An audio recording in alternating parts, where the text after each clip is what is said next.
Price Actioner, avant de regarder la vidéo, lisez le disclaimer. Je vous rappelle que cette vidéo n'est absolument pas un conseil en finance. Notre CAC 40 aujourd'hui. Alors, on continue le petit rebond technique initié depuis 2 jours. Là, nous sommes en train de percer les 38,2, donc le prochain palier sera logiquement les 50% de retracement à 729. Là, attention, ça risque de commencer à un peu être difficile pour la remontée. Et alors là, on a un niveau à 847, les 61,8 de Fibo, qui là vont être terriblement venimeux, je dirais.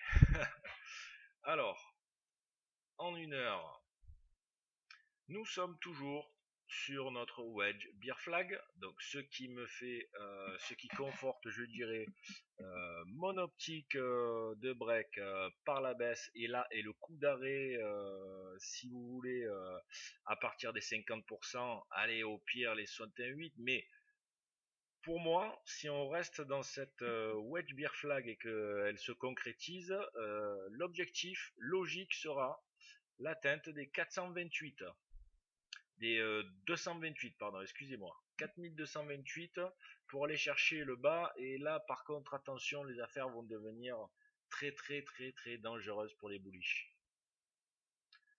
En 5 minutes, de très belles choses aujourd'hui. Alors, nous avons attaqué la journée sur une belle spike comme ceci, puis un channel. Alors tout d'abord, au niveau de la spike, on a eu des prix enfermés dans une wedge bear flag qui a été invalidée, donc sous forme de contre-signal ici, sur cette bear bar. Donc là, à partir de là, on pouvait avoir des opportunités de trading avec un H1 ici, voire une entrée directe sur le niveau de break, à ce niveau-là. Le stop tenu en tenue swing, là ici, major stop était sur le début du mouvement de break. Donc on pouvait prendre tout à fait la première bougie bullish qui précédait le mouvement de break ici. Après, on aurait pu très bien se situer aux alentours des 4590. Mais bon, là pour l'instant, on ne savait pas qu'on était en spike and channel, donc valait mieux la jouer serrée. Sous la bull bar, c'était peut-être un peu trop prématuré. Un bon stop aurait été ici à 606, mais bon, moi j'avais défini ce niveau-là de major stop pour toutes les entrées bullish. Là ensuite, nous avions un joli H2 sur moyenne mobile, un autre H3 sur moyenne mobile qui constitue un rebond sur cette micro trendline. Ensuite, petit à petit, on s'est affranchi de cette trendline à ce niveau-là, à midi 50. Bon, on n'était pas devant les écrans, il y a eu un petit break. Donc là, on pouvait rentrer pour jouer l'oscillation, ou tout du moins une dégradation au niveau de l'ouverture ici de cette bull bar. Chose qui a été faite, mais c'était vraiment en termes de scalp, parce que là, on était super bullish. La journée était vraiment bullish. On voit qu'on est venu lécher le mouvement de break de contre-signal de la wedge. On ne l'a pas invalidé à aucun moment. Et là, à partir de ce moment-là, on a créé la trendline qui nous permettait d'anticiper un spike and channel.